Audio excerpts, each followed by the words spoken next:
के सरकारी स्कूलों की मूलभूत संरचना में सुधार किए बगैर शिक्षा सुधार के तमाम प्रयास नाकाफी ही साबित होंगे। शिक्षा विभाग के अपर मुख्य सचिव के पाठक लगातार शिक्षा सुधार के नाम पर तरह तरह के फरमान जारी कर रहे हैं, लेकिन दूसरी तरफ कहीं स्कूलों में बैठने तक की व्यवस्था नहीं है, तो कहीं स्कूल के छात्रावास में खाना तक मयसर नहीं है। बिहार में स्कूली शिक्षा को दुरुस्त करने के लिए शिक्षा विभाग की तरफ से लगातार तमाम कोशिशें की जा रही हैं। एक तरफ बम्पर शिक्षकों की बहाली चल रही है, तो दूसरी तरफ तकरीबन हर रोज स्कूलों का निरीक्षण किया जा रहा है। शिक्षकों पर कार्रवाई भी हो रही है।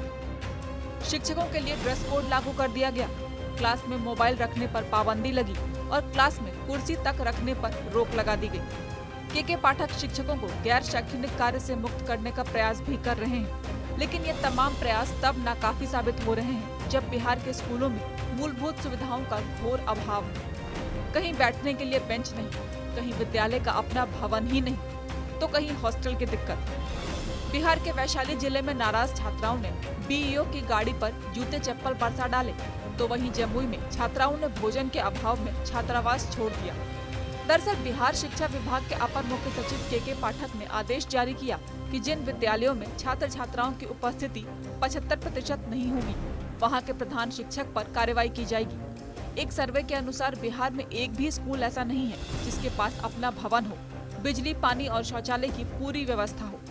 सर्वे किए गए 2/3 प्राथमिक विद्यालयों और करीब सभी उच्च प्राथमिक विद्यालयों में छात्र शिक्षक अनुपात 30 से ऊपर है।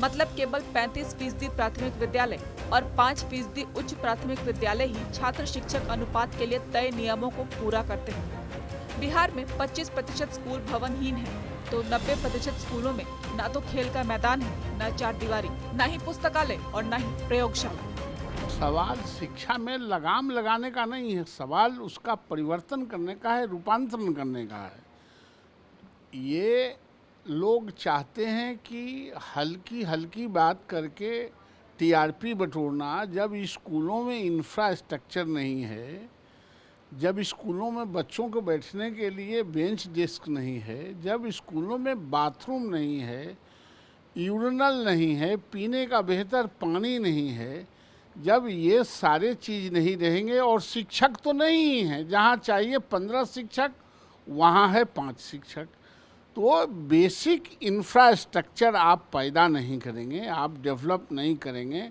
तो आप शिक्षक को गाली देके अपना टीआरपी बढ़ा के कंट्रोवर्सी पैदा करके आप सब काम कर सकते हैं। एजुकेशन के लाइन में आप बच्चों को पढ़ा नहीं सकते हैं।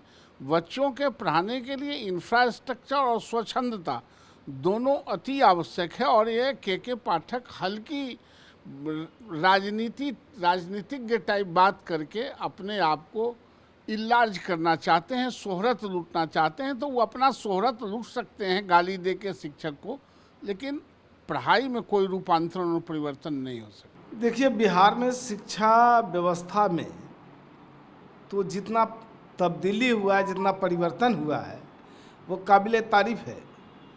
आदरणीय नीतीश कुमार जी ने बिहार के अंदर जो शिक्षा व्यवस्था में जो दुर्गति थी, उस सारी दुर्गतियों को दूर किया है उन्होंने। और आज तो यूँ कहिए कि पूरे देश के लिए एक नया मिसाल बन गया शिक्षा जगत में जो परिवर्तन हुआ है।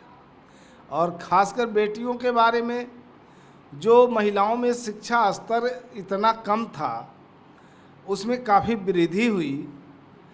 और महिलाओं में यानी बच्चियों में शिक्षा के प्रति उनका रुझान कैसे बढ़े, गार्जियन का रुझान कैसे बढ़े अपने बच्चियों को पढ़ाने के लिए, इसके लिए भी सरकार कटिबद्ध होकर के काम किया है।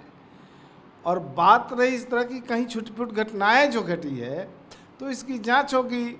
और दरअसल शिक्षा के मामले में हमें नहीं लगता कि किसी भी विद्यालय में कोई सौतेलापन, कुछ व्यवहार हुआ हो। भले केंद्र सरकार बिहार के साथ सौतेला व्यवहार करती रही है केंद्रांश की राशि देने में, लेकिन बिहार सरकार कहीं कटौती नहीं करती है। पूरी ईमानदारी से, पूरे मन से, यानी नीतीश कुमार जी पूरी अपनी इच्छा शक्ति से विद्यालय के विकास के लिए, छात्रों के तरक्की के लिए जो हर संभव काम होता है उसको करते रहे। बिहार में स्कूली शिक्षा का स्तर देश भर में नीचे से चौथे स्थान पर है। मिजोरम, अरुणाचल और मेघालय से ठीक ऊपर है बिहार। लेकिन बिहार के शिक्षा विभाग का ध्यान इस तरफ नहीं, बल्कि इस बात पर है कि विभाग में किसकी चलेगी और विभाग पर कब्जा किसका होगा।